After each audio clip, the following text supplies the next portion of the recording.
चलो रे माया बहन के संग में मिलकर आओ, सारे आओ नया इतिहास रचाएं। हाथी का बटन दबाएं, बसपा का साथ निभाएं, नीला परचम लहराएं, हाथी का बटन दबाएं। मिर्जापुर नगर विधानसभा सीट पर विकास की बात हो रही थी और हम बात कर रहे थे बसपा प्रत्याशी मोहम्मद परवेज खान से। फिलहाल ब्रेक के बाद आपका एक बार फिर स्वागत है। तो आइए चलिए बात करते हैं मोहम्मद परवेज खान से कि किस तरीके से वो चुनाव में उतरे हैं। परवेज जी, हम आपसे बात कर रहे थे यूपी की और यहाँ की कानून व्यवस्था की। तो अगर नगर विधानसभा सीट की बात करें तो ये सीट ऐसी है जहाँ पर ब्राह्मण और वैश्य सबसे ज़्यादा हैं, लेकिन यहाँ पे धर्म और जाति के नाम पर आज भी वोट मांगा जाता है और धर्म और जाति की राजनीति की जाती है। लेकिन हम अगर आपकी बात करें तो इस बार ये धर्म और राजनीति को आप पीछे छोड़ रहे हैं, ऐसा क्यों? देखिए, मेरा दो मकसद है चुनाव लड़ने का। पहला मकसद है कि मिर्ज़ापुर को विकास के रास्ते पे आगे ले जाना, जो मूलभूत समस्याएं हैं उनको ख़त्म करना, आम आदमी की ज़िंदगी को बेहतर करना, ये मेरी पहली प्राथमिकता है।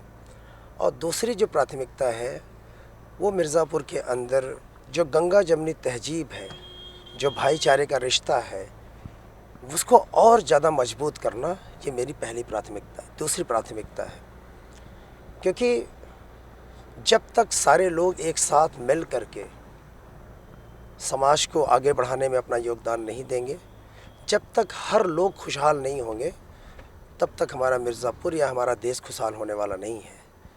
हम चाहते हैं कि लोग तरक्की करें, जिसके पास पैसा है वो और पैसा कमाए, लेकिन जो ज़रूरतमंद है, जो गरीब है, जो परेशान है, जिन्हें आज दो वक्त की रोटी नसीब नहीं हो रही है, उनको भी सामाजिक, आर्थिक और राजनीतिक हक मिलना चाहिए। उनके भी बच्चे अच्छे स्कूल में पढ़ें, वो भी खुशहाल रहें, ये मैं चाहता हूँ। आप कालीन व्यवसाय से जुड़े हुए हैं और कालीन व्यवसाय में सबसे ज़्यादा जो बुनकर वर्ग है उनका शोषण बहुत हुआ है, उनके लिए काम नहीं हुआ है। तो आप अगर आते हैं 2017 में जनता आपको चुनती है तो जो निचले स्तर के हैं और जो बुनकर हैं उनके लिए आप क्या काम करेंगे? देखिए, ये कारपेट बेल्ट को बदनाम करने की हमेशा साजिश की गई है। कभी किसी का शोषण नहीं हुआ, किसी लेबर का शोषण नहीं हुआ। मैं मानता हूँ कि कुछ जगह पे कुछ कमियाँ थीं कि बॉन्डेड लेबर और चाइल्ड लेबर के मामले उठाएंगे, लेकिन आज के डेट में वो चीज़ें नहीं हैं। और मैं आपको बता दूं कि पहले का जो हालत था और आज के हालत में बहुत फ़र्क है। जो भी कारपेट बेल्ट से जुटे हुए लोग हैं वो खुशहाल, उन्हें अच्छी मजदूरी मिल रही है। मैं ये चाहूँगा कि जहाँ अब बेहतर तरीके से जो कारपेट में लगे हुए लोग हैं, जो मज़दूर हैं, अच्छा बेहतर तरीके से अपनी ज़िंदगी बिता रहे हैं, तो कम से कम कारपेट बेल्ट को बढ़ावा मिले। मैं चाहूँगा कि मैं मिर्ज़ापुर और भदोही क्षेत्र जो कारपेट बेल्ट है उसका प्रतिनिधित्व जो है वो मैं विधानसभा के अंदर करूँ और कारपेट बेल्ट के लिए भी जितना हो सके वो करने का प्रयास करूँगा। मिर्ज़ापुर में जो उद्योग हैं वो है पत्थर का है, पीतल का है, कालीन का है, लेकिन ये तीनों ही उद्योग पिछले कई सालों से सरकारों की उपेक्षा के चलते बहुत ही खत्म होने के कगार पे हैं। तो अगर आप विधानसभा में जाते हैं, जनता आपको चुनती है, तो आप इन उद्योगों को बढ़ावा देने के लिए क्या काम करेंगे? क्या क्या योजनाएं हैं आपके पास? देखिए, स्टेट गवर्नमेंट जो भी कर सकती है मैं पूरा प्रयास करूँगा कि मैं कराऊँ, क्योंकि तभी मिर्ज़ापुर खुशहाल होगा। ज़रूरतमंद को तभी रोटी मिलेगी, रोजी मिलेगी, जब यहाँ का जो मेन उद्योग है वो बढ़ेगा, आगे बढ़ेगा। आप जानते हैं कि मेरी ये सोच है कि लोगों को आगे ले जाना, ऊपर बढ़ाना। तो ये उद्योगों को आगे बढ़ाना तो मेरी पहली प्राथमिकता होगी। दूसरा, एजुकेशन को आगे ले जाना। यहाँ पे कोई भी कायदे का एजुकेशन सेंटर नहीं है। आप देखें ना, मेडिकल कॉलेज है, ना इंजीनियरिंग कॉलेज है। अब मतलब एजुकेशन के मामले में मिर्ज़ापुर बहुत पीछे है। तो मुझे तो बहुत काम करना है, क्योंकि मैं आपको बताऊं कि मिर्ज़ापुर में तो काम हुआ ही नहीं है। जो प्रतिनिधि आए उन्होंने एमएलए है तो सभासद का काम कर रहे हैं, एमपी है तो वो ज़्यादातर बाहर के आए, उन्होंने अपना वक्त बिताया, ऐश किया, एक लोगों के बीच में गए नहीं गए, उसके बाद वापस चले गए। उनको कोई लगाव ही नहीं रहा, उनको चिंता ही नहीं रही कि मिर्ज़ापुर आगे बढ़े ना बढ़े। तो मिर्ज़ापुर के लिए किसी ने ईमानदारी से सोचा नहीं है। और मैं जहाँ तक हो सकेगा, जितना हो सकेगा, एक विधायक जितना कुछ कर सकता है, मैं उतना पूरा मिर्ज़ापुर अपने विधानसभा के लिए और मिर्ज़ापुर जनपद के लिए करने का प्रयास करूँगा। और मुझे पूरी उम्मीद है कि मेरी गवर्नमेंट बनने जा रही है, बहन कुमारी मायावती जी 5वीं बार मुख्यमंत्री बनने जा रही हैं और उनकी भी निगाहें मिर्ज़ापुर के लिए है, क्योंकि मिर्ज़ापुर से आज तक बसपा का कोई विधायक नहीं जीता है। और मैं उम्मीद करता हूं कि जब मैं यहां से जीत के जाऊंगा तो बहन जी का विशेष और हमारे सरकार का विशेष ध्यान मिर्ज़ापुर के लिए होगा, और अगर ध्यान नहीं होगा तो मैं ध्यान आकृष्ट कराने की पूरा कोशिश करूँगा और मैं करा के रहूँगा।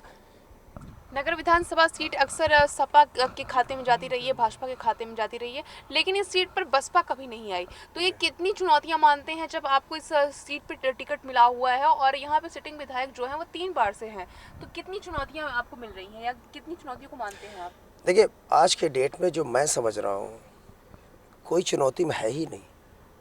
उसकी वजह सिर्फ ये है कि मैं एक अच्छा कैंडिडेट के रूप में लोग मुझे मान रहे हैं, क्योंकि मैंने हमेशा अपनी ज़िंदगी में जो हमारे देश की गंगा जमनी तहजीब है उसको हमेशा कायम रखने की कोशिश की है। दूसरी चीज़ ये है कि मैंने समाज सेवा किया है, इलेक्शन लड़ने से पहले समाज सेवा किया, ये भी जनता देख रही है, जनता के बीच में हमेशा रहे हम। और तीसरी चीज़ ये है कि जिन इन नेताओं ने कुछ नहीं किया है मिर्ज़ापुर के लिए, मौका कांग्रेस को भी यहाँ से मिला है, भाजपा को भी 14-14 साल रहने का मौका मिला है, 3-3 मरतबा मतलब यहाँ से मंत्री हुए, कैबिनेट मंत्री हुए, मुख्यमंत्री हुए, आज क्या नाम है गृह मंत्री हैं, और यहाँ पे भी 15 साल से उस सपा को भी मौका मिला है, 2-2 मरतबा ये मंत्री रहे। 3 लोगों ने जो इनके जो फेल्योरनेस है, इन्होंने जो काम नहीं किया है उसका भी भारी समर्थन मुझे मिल रहा है, और जनता मुझे देख रही है कि ये जब बनेंगे तो कुछ मिर्ज़ापुर के लिए होगा। इसलिए मुझे जो समझ में आ रहा है कि आज के डेट में जिस तरीके से लोगों का समर्थन मिल रहा है मुझे तो कोई लड़ाई में नहीं दिख रहा है। क्या मानते हैं कि जिस तरीके से आपके ऊपर एक आरोप भी है, बस लास्ट क्वेश्चन है ये, बस एक लास्ट क्वेश्चन ये कट कर लेते हैं, ये खत्म हो जाएगा, ठीक है। हाँ, आपके ऊपर एक आरोप है कि आप इसके पहले एक राजनीतिक दल में थे, फिर आपने उसका दामन छोड़ के आप बसपा में आए, क्या रीज़न था, क्या कारण थे उसके? देखिए, मेरा मकसद था, मेरा राजनीति में आने का मेरा मकसद है समाज सेवा करना, और मैं जानता हूँ मैं कांग्रेस में रह करके समाज सेवा नहीं कर पाता, क्योंकि मुझे मौका ही नहीं मिलता। वहाँ पे जिस तरीके से परिवारवाद है और जिस तरीके से पार्टी के हालात हैं, समझना, वहाँ कार्यकर्ता है ही नहीं है, वहाँ सभी नेता हैं। तो मुझे ये लगा कि हर आदमी का एक वक्त होता है, अगर मैंने ये वक्त गंवा दिया तो फिर मेरी जो सोच है मिर्ज़ापुर के लिए करने की, यहाँ के लोगों के लिए करने की, मैं उसमें कामयाब नहीं हो पाता। तो इसलिए मैंने उसको छोड़ करके, और मुझे एक चीज़ और बहुत अच्छा लगा, क्योंकि मैं समाज सेवा करना चाहता हूँ। तो हकीकत में अगर आपको पॉलिटिक्स के साथ साथ समाज सेवा करनी है तो बहुजन समाज पार्टी एक ऐसी पार्टी है जिसमें आप पॉलिटिक्स भी करेंगे और समाज सेवा भी करेंगे, क्योंकि जिनके लिए वो काम कर रहे हैं, जिनके लिए वो सोचती हैं, हकीकत में उन्हें एक नेता की ज़रूरत है, एक मददगार की ज़रूरत है, किसी के सहारे की ज़रूरत है, किसी के हाथ की ज़रूरत है। अब मैं समझता हूँ कि मैं अपने आप को बहुत खुशनसीब समझता हूँ कि मैं आज मिर्ज़ापुर से चुनाव लड़ रहा हूँ। बहन जी ने मुझे मौका दिया, मैं उनका बहुत शुक्रगुज़ार हूँ। मैं चुनाव लड़ रहा हूँ और लोगों की सेवा करने के लिए मुझे मौका मिलेगा और मैं उस सेवा को करने में कामयाब रहूँगा। मेरा मेन मकसद है, क्योंकि आदमी का एक वक्त होता है कि कब तक वो ये समाज सेवा या कुछ कर सकता है। तो इस अपॉर्चुनिटी को लेने के लिए मैंने बसपा का दामन थामा है और मैं चाहता हूं कि मैं यहाँ के लिए कुछ कर सकूं। तो समाज सेवा के लिए यानी जनता के विकास के लिए, जनता की सेवा करने के लिए मोहम्मद परवेज़ खान बसपा प्रत्याशी इस बार नगर विधानसभा सीट पर चुनाव लड़ रहे हैं, लेकिन कह रहे हैं कि जब 8 मार्च को वोटिंग होगी तो जनता इनके साथ जाएगी और इन्हें विधानसभा भेजेगी, क्योंकि जनता चाहती है कि मिर्ज़ापुर का विकास हो। तो देखते हैं कि 8 मार्च को जब वोटिंग होती है तो बसपा प्रत्याशी को कितने वोट मिलते हैं और क्या वो इस बार विधानसभा में मिर्ज़ापुर का प्रतिनिधित्व कर पाएंगे और मिर्ज़ापुर को विकास दे पाएंगे, जिससे मिर्ज़ापुर भी मुरादाबाद की तरह एक बहुत ही सशक्त और बेहतर ज़िला बन सके।